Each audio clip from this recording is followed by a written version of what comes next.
सैन्य वाहन पर हुए आतंकी हमले के बाद फिर उठने लगे सवाल। भाटा धुलिया के जंगल में आखिर क्या हो रहा है? जम्मू संभाग के पुंछ जिले में गुरुवार को एक और बड़ा आतंकी हमला होने से फिर सवाल उठने लगे हैं कि आखिर इस जंगल के भीतर ऐसा क्या हो रहा है जिसकी भनक बाहर नहीं लग रही। कहीं भाटा धुलिया के जंगल दूसरा हिल काका तो नहीं बन रहे। हालांकि इस संबंध में कोई भी अधिकारी कुछ भी कहने को तैयार नहीं है, मगर इस आशंका से भी इनकार नहीं किया जा सकता कि आतंकियों ने हिल काका की तरह इस जंगलों में भी अपने मजबूत ठिकाने बना लिए हों। गुरुवार को संगयोट में सैन्य वाहन पर हुए हमले के बाद आतंकियों के भाटा धुलिया के आसपास के जंगलों में ही कहीं छिपे होने की आशंका है। सुरक्षा बल भाटा धुलिया व साथ लगते नाड़ कस्य संगयोट व डेरा की गली के आसपास के जंगलों में आतंकियों की तलाश में कई बार बड़े पैमाने पर अभियान चला चुके हैं। कई बार कमांडो भी इन जंगलों में उतारे गए, लेकिन आतंकियों का कोई सुराग नहीं मिला। वर्ष 2002 तक नाड़ कस्य क्षेत्र में आतंकियों की तूती पोलती थी। यहाँ पर मुखबिरी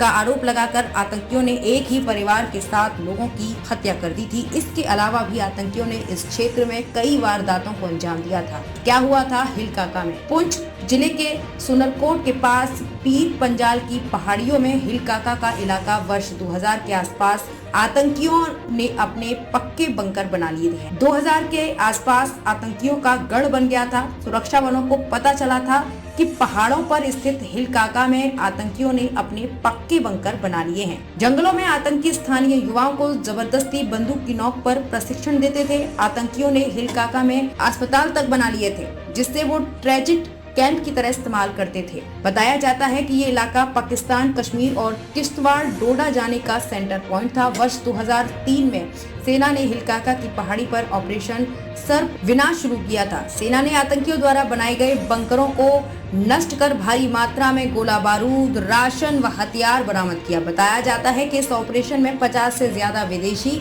व स्थानीय आतंकी मारे गए थे। इसके बाद पूरे क्षेत्र को आतंक मुक्त कर दिया गया था। स्थानीय लोगों ने भी सेना का पूरा सहयोग किया था। पुंछ जम्मू संभाग के पुंछ में तैनात सेना के जवान छुट्टी पर घर जाने और वापस आने के लिए संगयोट जम्मू पुंछ हाईवे मार्ग का ही इस्तेमाल करते हैं। इस मार्ग से जम्मू से आने वाले सैन्य वाहनों का काफिला दोपहर लगभग 3 बजे के आसपास ही गुजरता है, मगर गुरुवार को काफिला नहीं था। ठीक उसी समय जैसे ही सेना का एक वाहन इस मार्ग से गुजरा तो आतंकियों ने उस पर हमला कर दिया। ऐसे में इससे इनकार नहीं किया जा सकता कि आतंकियों का निशाना सेना के काफिला था। अगर ये हमला काफिले पर होता तो नुकसान और भी ज्यादा हो सकता था, क्योंकि जब भी काफिला यहाँ से गुजरता है तो उसमें 20 से अधिक वाहनों में जवान सवार रहते हैं।